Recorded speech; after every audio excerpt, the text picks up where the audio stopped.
Hey, gang. The world is burning. People are being sent to a concentration camp in a different country just because of where they were born.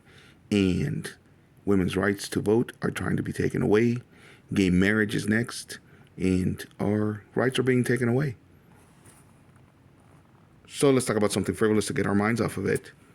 Welcome back to another edition of Toys I Did Not Own as a Kid. All right, gang. So this weekend I was part of an event. And I was selling my wares, but I also did a little bit of shopping.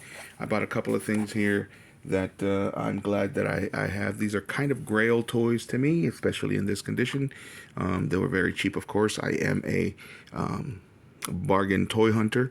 And so the first one we're going to talk about is right here, Gobot Crasher. So if anybody knows anything about the Gobots, Challenge of the Gobots, this is Crasher. This is one of the main characters in the cast.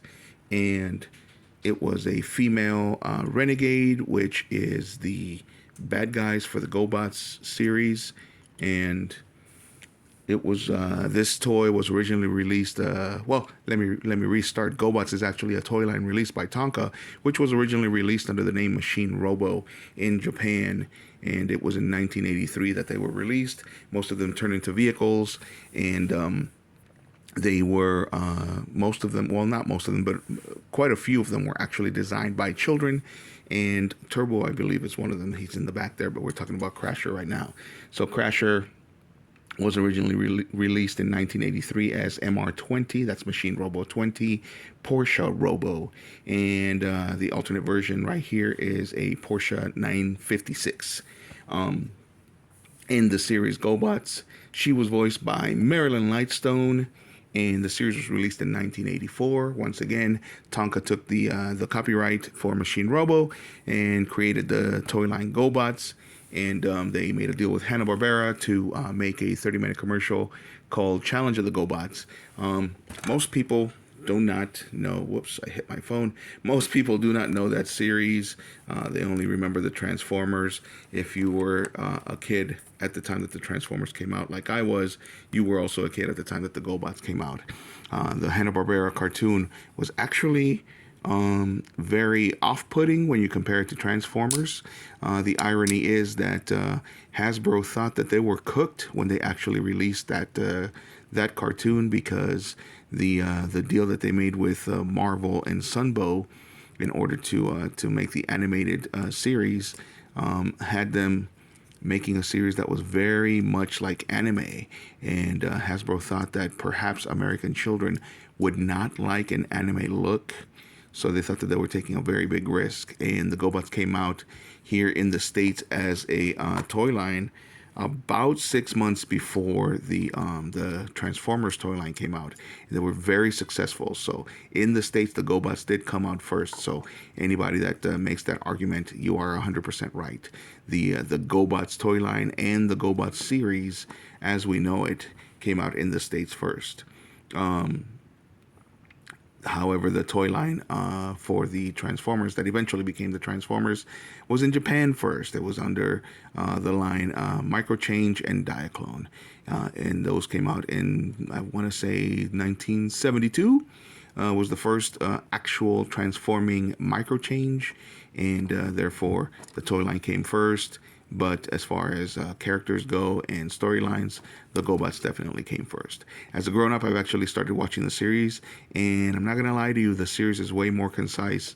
The Gobot series is way more concise than the Transformers series.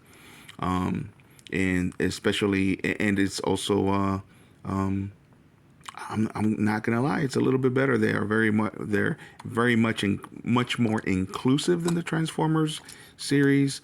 Case in point, MR20 here was turned into a female character, and she is actually part of the main cast. She's essentially the number 2 when it comes to the bad guys. And I never noticed something really cool that I just noticed. This little pattern here makes it look almost like a skull, if you look at it. So pretty cool. Anyway, so as far as the character is concerned for Crasher, she was actually, even before her leader back there, Psycho, joined the Renegades, which were the bad guys, she was actually a renegade before he was, if you watch the series. Again, Once you get past the design and the animation that Hanna-Barbera did for the show, it's a very, very good show. All right, but anyway, I highly recommend watching it. You can watch it on one of the streaming services. I'm not going to mention the name. Just look for it. Unfortunately, you can only watch it live, and I'm trying to get this into focus. Unfortunately, you can only watch it live when they do play it, and when they do play it, they only play they play it consecutively, meaning that they play all of the episodes for like 1 or 2 days, and then it doesn't come back for a few weeks. So anyway, this video is getting long, but this is an awesome, awesome character, and awesome find. I got it for a very good price, and she's in great shape. She is a little loose when it comes to the legs. As you can see, they start to go down when I try to stand her up, but she's awesome. So let me know in the comments what you think. And do you own any Gobots? And the reason why I did not own this as a kid is because I could not find her. This is part, like I said, this was part of one of the main characters, so she was hardly ever on the shelves. So even though most of us had Gobots and kept it was like a guilty little pleasure because they were much more affordable than the Transformers. The main characters were hard to find. So there she is. Let me know what you guys think in the comments, and as usual, if you like the video, subscribe.